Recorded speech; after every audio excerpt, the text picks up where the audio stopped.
नमस्कार, मी भाऊ तोरसेकर. तुम्ही बघत आहात प्रतिपक्ष. मित्रांनो, थोडी सर्दी आणि खोकल्याचा त्रास होतोय, तरी काय असं विषय सुचला की बोलल्याशिवाय राहत नाही. म्हणून हा व्हिडिओ थोडा आवाजाचा प्रॉब्लेम आहे, तो समजून घेण्याचा प्रयत्न कराल ही अपेक्षा आहे. मित्रांनो, काल परवा जे मुंब्रा कळवा एका सामान्य शिवसेनेच्या शाखेसाठी उद्धव ठाकरे आपला सगळा फौजफाटा घेऊन ठाणे जिल्ह्यात दाखल झाले, ती अतिशय धक्कादायक बाब होती. आणि लक्षात घ्या, त्या सगळ्या गर्दीमध्ये अगदी मित्रपक्ष असलेल्या सुळे पवार राष्ट्रवादी गटाचे जितेंद्र आव्हाडसुद्धा होते. पण एक महत्त्वाची व्यक्ती, शिवसेनेचा सगळ्यात महत्त्वाचा नेता तिथे गैरहजर होता, याची माध्यमात चर्चासुद्धा झाली नाही. याचं मला नवल वाटतं. आणि तो नेता कोणी ऐरा गैरा नथू खैरा वगैरे नाही आहे. ज्याच्यावर शिवसेना उभाठा या पक्षाचं भवितव्य अवलंबून आहे, अशा त्या नेत्याचं नाव युवा नेता आदित्य ठाकरे आहे. अन्यथा तुम्ही बघितलं असेल, सरकार बनवण्यापासून, सरकार स्थापन होण्याच्या आधीपासून किंवा अगदी युती मोडण्यापासून प्रत्येक वेळेला उद्धव ठाकरे यांनी आपल्या लाडक्या लेकाला बगलेत मारूनच पत्रकार परिषदेपासून सगळे सभा वगैरे केलेले आहेत. अगदी मुख्यमंत्री झाल्यानंतर मंत्रिमंडळ विस्तार झालेला नव्हता आणि आदित्य ठाकरे यांना मंत्रिपदसुद्धा दिलं नव्हतं, तरी कॅबिनेटच्या बैठकीमध्ये आदित्य ठाकरे बसल्यामुळे एक वादग्रस्त विषय निर्माण झाला होता. इतकं सदोदित आपल्या लाडक्या मुलाला बगलेत मारून किंवा कडेवर घेऊन फिरणारे उद्धव ठाकरे प्रत्येक ठिकाणी, वज्रमूठ सभा असो, मोर्चा असो, प्रत्येक ठिकाणी आदित्य ठाकरेंना घेऊन जातात. अगदी सत्तेत असताना किंवा सत्ता गेल्यावर सुद्धा. अगदी काय ते मुख्यमंत्रीपदाचा राजीनामा दिला तेव्हा राजीनामा देऊन बाहेर पडताना, किंवा आपलं बहुमत गमावल्यानंतर मंत्रालयातून बाहेर पडताना सदोदित आदित्य ठाकरे हे उजव्या किंवा डाव्या हाताला उद्धव ठाकरे यांच्याबरोबर आपल्याला दिसलेले आहेत. मग ज्या मुंब्रा कळवा शिवसेना शाखेचा विषय उद्धव ठाकरे यांनी इतका प्रतिष्ठेचा बनवला, त्या ठिकाणी आदित्य ठाकरे आपल्या पित्यासोबत का नव्हते, ही खरे तर बातमी व्हायला पाहिजे. पण आपल्याकडे अर्थातच माध्यमं इतकी आळशी आणि हे झालेली आहे की कोणीतरी त्याबद्दल बोंब ठोकल्याशिवाय त्याकडे कोणी वळून बघत नाही. साहजिकच आदित्य ठाकरे कळवा मुंब्रा शाखेचा जो तमाशा झाला त्यापासून अलिप्त का होते ही बातमी होऊ शकली नाही. पण माझ्यासाठी ती बातमी आहे, कारण तुम्हाला भाऊ तोरसेकरकडून नेहमीच काहीतरी वेगळं ऐकायचं असतं, काहीतरी खटकणारं ऐकायचं असतं. लपलेली किंवा लपवलेली छपवलेली बातमी तुम्हाला भाऊ तोरसेकरकडून ऐकायची असते. आणि त्यामुळेच आदित्य ठाकरे यांची कळवा मुंब्रा शाखेच्या आंदोलनातली अनुपस्थिती ही बातमी आहे, हे तुमच्या लक्षात आणून देणं मला अगत्याचं वाटलं. का नसावेत? एक तर उद्धव ठाकरे हे तिथे जाऊन बोलले की असल्या गद्दारांचा समाचार घ्यायला ठाण्यातले शिवसैनिक पुरे आहेत. अरे मग ठाण्यातले शिवसैनिक पुरे होते तर तुम्ही मातोश्रीवरचा सगळा गोतावळा घेऊन तिथपर्यंत कळवा मुंब्राला आलात का, हा पहिला प्रश्न आहे. बरं, तोसुद्धा गोतावळा आणला तर त्या गोतावळ्यातला अत्यंत महत्त्वाचा चेहरा म्हणजे आदित्य ठाकरे. पण आदित्य ठाकरे गायब आहे. आणि तुमच्या आणखीन एक गोष्ट लक्षात येईल मित्रांनो, आणखीन एक गोष्ट लक्षात येईल की साधारणतः गेल्या 10-15 दिवसापासून आदित्य ठाकरे हे उभाठा शिवसेनेच्या वेगवेगळ्या कार्यक्रमातून किंवा फंक्शनमधून दिसेनासे झालेले आहेत. अन्यथा उद्धव ठाकरे आणि त्यांच्या बरोबरीने किंवा त्यांच्यानंतर आदित्य ठाकरे हा उभाठाचा सगळ्यात महत्त्वाचा चेहरा मानला जातो. पण हे कोणते निलेश ओझा आणि रशीद खान पठाण यांनी जी काय ती याचिका हायकोर्टात दाखल केली आहे, ती याचिका दाखल केल्यानंतर आणि त्याविषयी माध्यमातून बातम्या कितीही दडपल्या गेल्या तरी समाज माध्यमं, सोशल मीडिया आणि यूट्यूब वगैरेवरच्या वेगवेगळ्या व्हिडिओमधून त्याची अधिकाधिक चर्चा व्हायला लागली. त्यानंतर आदित्य ठाकरे हे सार्वजनिक जीवनातून जवळपास बाजूला झाले आहेत हे चित्र आहे. मला लक्षात पहिल्यांदा आलं कुठून की अरे एवढा मोठा उद्धव ठाकरे पित्याने आपल्या विषय प्रतिष्ठेचा बनवलेला आहे कळवा मुंब्रा ही शाखा, तर मग त्याविषयी सगळे आवेशामध्ये सामनामध्ये 2-2, 3-3 अग्रलेख लिहिले गेले. छाताडावर बसून त्याचा कब्जा घेऊ काय काय लिहिलं गेलं. आणि प्रत्यक्ष वेळ आली तेव्हा त्या पोलीस बंदोबस्ताला भेदून शाखेपर्यंत जाण्याची हिंमत उभाठा सेनेतला एकही मर्द करू शकला नाही. ह्याचं कारण मर्द तिथे आलाच नाही. मर्द एकच आहे, तो म्हणजे आदित्य ठाकरे. त्या मर्दाला तिथे आणला तर बॅरिकेड तोडून मर्द आदित्य ठाकरे पुढे घुसले असते आणि मागे बाकीचे लोक आपोआप मागे गेले असते आणि दंगल वगैरे झाली असती. अशी काय भीती उद्धव ठाकरे आणि संजय राऊत यांना होती का? नसेल तर मग आदित्य ठाकरे हे मुंब्रा कळव्याची शाखा वाचवायला का आले नाहीत याचं उत्तर द्यावं लागेल. आणि ते उत्तर जर सामनाच्या अग्रलेखातून मिळणार नसेल, सकाळी 9च्या पत्रकार परिषदेतून मिळणार नसेल, तर ते आपल्याला नित्यनेमाने घडणाऱ्या घडामोडीमधून ते उत्तर शोधावं लागेल. आणि जेव्हा घटनाक्रम आपण बघतो तेव्हा एक लक्षात येतं की हे रशीद खान पठाण आणि निलेश ओझा या लोकांनी हायकोर्टामध्ये जी याचिका दाखल केलेली आहे आणि त्या निमित्ताने जे वेगवेगळे काय सूत्रांकडून बातम्या येत आहेत, यूट्यूबवर चर्चा चालू आहे, नारायण राणे यांचे सुपुत्र नितेश राणे यांनी तर जणू काय अशा मुलाखती देण्याची आघाडी उघडली आहे. त्यानंतरच आदित्य ठाकरे हे सार्वजनिक जीवनातून काही काळ अंतर्धान पावल्यासारखी परिस्थिती आहे. ठीक आहे, रोजच्या कार्यक्रमाला प्रत्येक ठिकाणी आदित्य ठाकरे आले पाहिजेत, दिसले पाहिजेत असा हट्ट तुम्ही करू शकत नाही. पण ज्या ज्या वेळेला पक्षाचा महत्त्वाचा कार्यक्रम होतो, म्हणजे दसऱ्याची सभा असेल, BKCमध्ये आणखीन कुठला कार्यक्रम केलेला असेल, वज्रमूठ सभा असेल किंवा काय ते प्रबोधन यात्रा असेल, अशा प्रत्येक ठिकाणी आदित्य ठाकरे असतात. तुम्हाला आठवतं 1 जुलैला मेट्रोपासून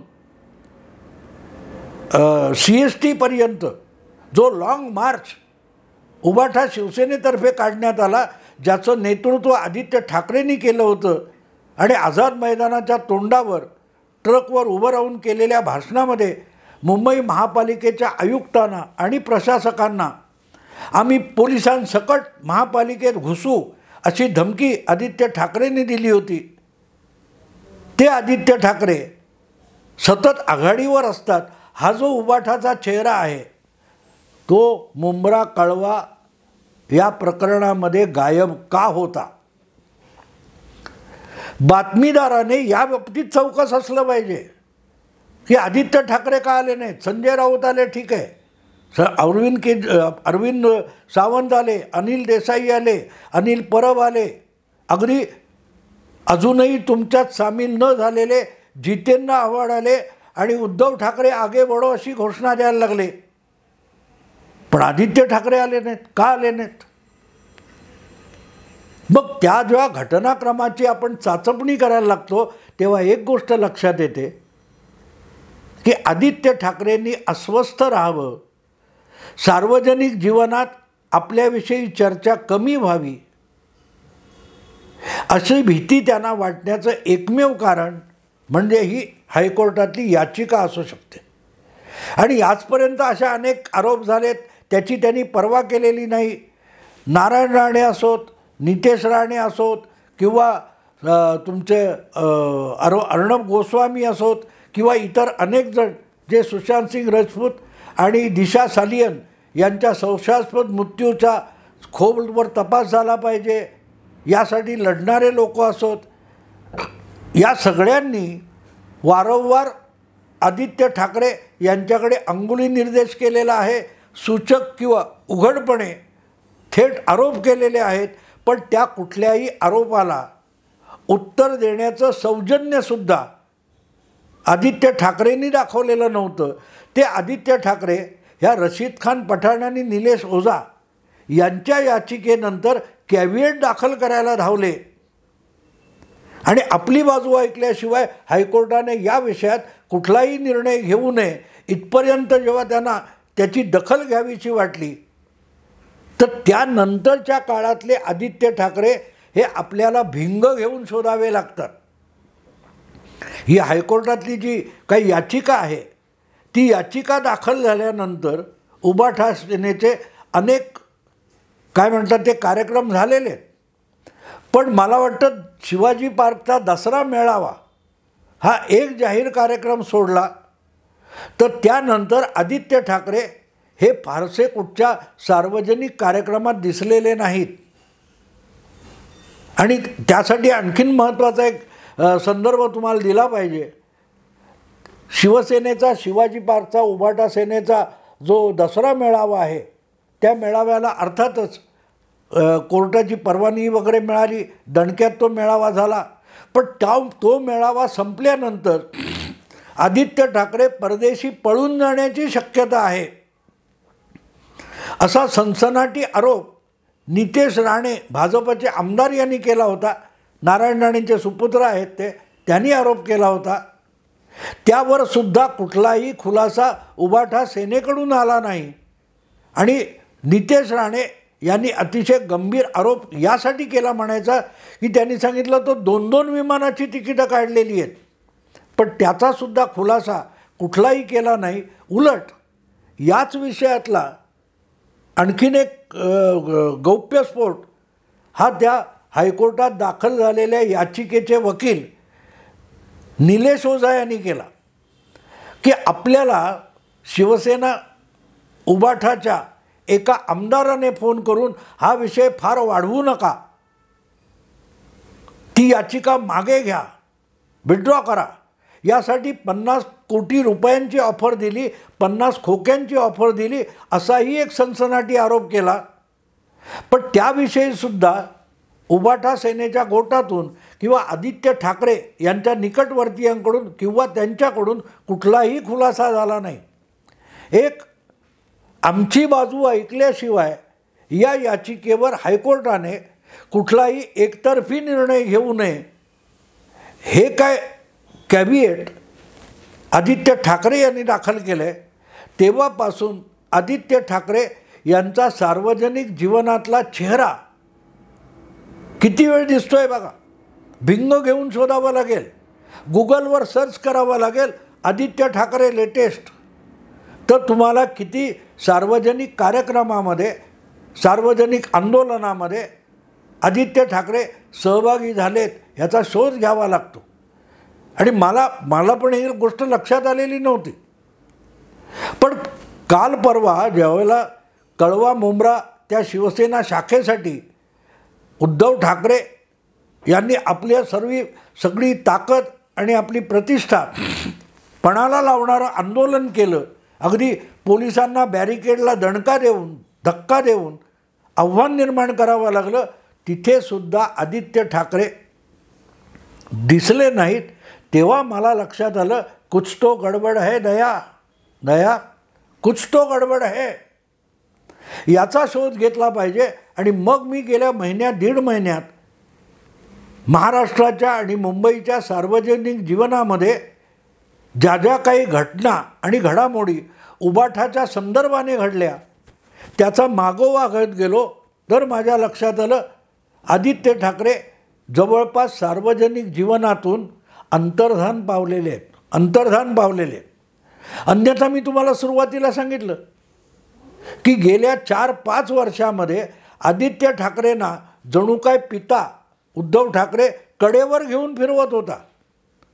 नुसतं मंत्रिमंडळात स्थान दिलं नाही तर अगदी मला वाटतं त्या राजभवनामध्ये कुठेतरी स्वातंत्र्यपूर्व काळातलं एक भुयार सापडलं होतं, त्याचं काहीतरी रिनोव्हेशन करून उद्घाटन होणार होतं. तेव्हा तिथेसुद्धा मग आपल्या पित्याबरोबर जाण्याचा प्रयत्न आदित्य ठाकरे यांनी केला, तेव्हा केंद्रीय संरक्षण मंत्र्यांच्या आणि कोणाच्या मुख्यमंत्र्यांच्या सुरक्षा व्यवस्थेने आदित्य ठाकरेंना रोखलं होतं. इतकं अगदी पित्याचं बोट धरून फिरणारा हा पितृनिष्ठ असा पितृपक्षाचा तरुण नेता हा मुंबऱ्यात का आला नाही? मुंबऱ्यात का आला नाही? तर त्याचं एक कारण असू शकतं की आदित्य ठाकरे दिसले की त्यावरून सोशल मीडियामध्ये धमाल सुरू होते, तेव्हा निदान सोशल मीडियाला आपण गप्प करू शकत नसो, सोशल मीडियाची तोंडं आपण बंद करू शकणार नसू, तर मग आदित्य ठाकरे यांचा चेहरा माध्यमांपासून आणि सार्वजनिक कार्यक्रमांपासून लपवण्याचा निर्णय उबाटा सेनेने घेतला आहे का? आदित्य ठाकरे गायब काय? आणि जेवढे आदित्य ठाकरे याविषयी पाठ फिरवून गप्प बसतायत किंवा उबाठा शिवसेनेच्या गोटातून याविषयी मौन धारण केलं जातं आहे, तितके तुमचे नितेश राणे, निलेश ओझा ही मंडळी आक्रमक झालेली दिसत आहेत. आणि एक मोठा मुद्दा काल परवा नितेश राणेंची मला वाटतं आमच्या प्रभाकर सूर्यवंशींनी घेतलेली मुलाखत मी बघितली, त्यामध्ये माझाही एक उल्लेख आलेला आहे. कारण हा विषय मी 4-5 महिन्यापूर्वी नारायण राणे यांच्याशी एक तासभर गप्पा चालल्या होत्या तेव्हा काढला होता की तुम्ही वारंवार सुशांत राजपूत, दिशा सलियान यांच्या संदर्भाने आरोप करता, तर तुमच्याकडे असलेले पुरावे तुम्ही जनहितासाठी समोर का आणत नाही, असं मी नारायण राणेंना थेट विचारलं होतं. तर नारायण राणे मला म्हणाले होते की आम्ही बाळासाहेबांना मी शब्द दिलेला आहे की उद्धव आणि आदित्य यांचं नुकसान करणार नाही, घातक नुकसान करणार नाही, असा शब्द थोरल्या साहेबांना दिला आहे, तो शब्द मी मोडणार नाही, असं नारायण राणेंनी व्यक्तिगत मला सांगितलं. मी तो विषय हा एका व्हिडिओत बोललो देखील. तो विषय प्रभाकर सूर्यवंशीने नितेश राणेंना विचारला, तर नितेश राणे यांनी एक सूचक विधान प्रभाकरला दिलेल्या मुलाखतीत केलं आहे. ते विधान असं आहे की शब्द माझ्या वडिलांनी नारायण राणेंनी दिला आहे, नितेश राणेंनी कोणालाही काय ते गुपित आहे ते गुपित राखण्याचा शब्द दिलेला नाही. हा नितेश राणे यांचा खुलासा हा आदित्य ठाकरे यांच्यासाठी घातक ठरू शकतो असं मला वाटतं. कारण शब्द जर नारायण राणेंनी दिला तर तो त्यांनी मोडता कामा नये हे योग्य आहे. पण जो पुरावा पिता आणि पुत्र, राणे पिता पुत्र या दोघांकडे असेल तर तो रोखण्याची नितेश राणे यांना गरज वाटत नाही. आणि इतके वर्ष सातत्याने बोलणारे नितेश राणे यांनी प्रभाकरच्या मुलाखतीमध्ये एक महत्त्वाचा मुद्दा समोर आणला आहे की बाकी सगळे पुरावे नष्ट करू शकता तुम्ही, सचिन वाझेला मुद्दाम तातडीने पोलीस सेवेत घेऊन त्याच्याकडून हे सगळे सुशांत सिंग राजपूतचे 72 दिवस मुंबई पोलिसांकडून जे तपास काम चाललं होतं त्यामध्ये फक्त पुरावे नष्ट करण्याचं पाप झालं. पण जरी कुठलेही पुरावे नष्ट केलेत तरीही आजकाल प्रत्येकाच्या खिशात आणि घरात आणि वापरात जो मोबाईल असतो तो मोबाईल कुठे कुठे कसा कसा फिरला आहे याच्या पाऊलखुणा मोबाईलच्या टॉवरमध्ये रेकॉर्ड केल्या जात असतात. आणि त्या पाऊलखुणा तुम्ही 10-15 वर्षसुद्धा पुसून टाकू शकत नाही, तो तुम्हाला अधिकार नाही आहे. आणि त्या पाऊलखुणा 10-15 वर्षानंतरसुद्धा मिळू शकतात. आणि ही घटना तर अवघी 4 वर्ष जुनी आहे. हे जे सूचक विधान नितेश राणे यांनी प्रभाकर सूर्यवंशीच्या DG आकार 9मध्ये केलेलं आहे ते मला गंभीर वाटतं. आणि मग हा पुरावा जर कोर्टामध्ये ग्राह्य ठरणार असेल आणि त्यामध्ये कुठेतरी आपण अडकतोय अशी जर धारणा आदित्य ठाकरे यांची झालेली असेल तर त्यांनी सार्वजनिक जीवनातून आपला चेहरा बाजूला काढण्याची प्रक्रिया योग्य असेल, सावधानतेचा उपाय असेल अशीही शक्यता आहे. आणि म्हणून मला असं वाटतं की अचानक हायकोर्टामध्ये रशीद खान पठाण आणि निलेश ओझा यांची जी याचिका आली, ज्याच्यावर आदित्य ठाकरेंनी कॅव्हिएट दाखल केले, त्यानंतरच्या काळात दसरा मेळावा वगळला तर मग आदित्य ठाकरे सार्वजनिक जीवनातून अंतर्धान पावत का चाललेले आहेत याचा विचार करता येतो. आणि तो विचार करत करत तुम्ही कळवा मुंब्रा शाखेच्या आंदोलनापर्यंत येऊन पोहोचता, तिथपर्यंत येऊन पोहोचता. आणि तिथेसुद्धा इतका महत्त्वाचा विषय आणि प्रसंग असतानाही आदित्य ठाकरे तिथे का दिसले नाहीत याचं उत्तर तुम्हाला सापडू शकतं.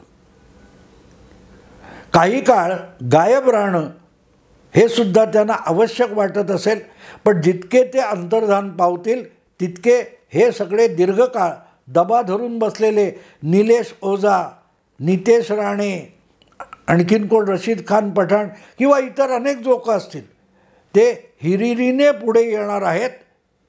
आणि कुठल्याही वेळात लपून बसलात तरी तुम्हाला बाहेर काढण्याचा प्रयत्न करणार आहेत. पण मुंब्रा आणि कळवा शाखेसाठी आदित्य ठाकरे आले नाहीत, हा विषय माध्यमांनी का घेतला नाही हा प्रश्न मित्रांनो तुम्ही विचारायला शिकलं पाहिजे. आत्ता इथेच थांबतो. आवडलं लाईक करा, शेअर करा, सबस्क्राईब करा. नमस्कार.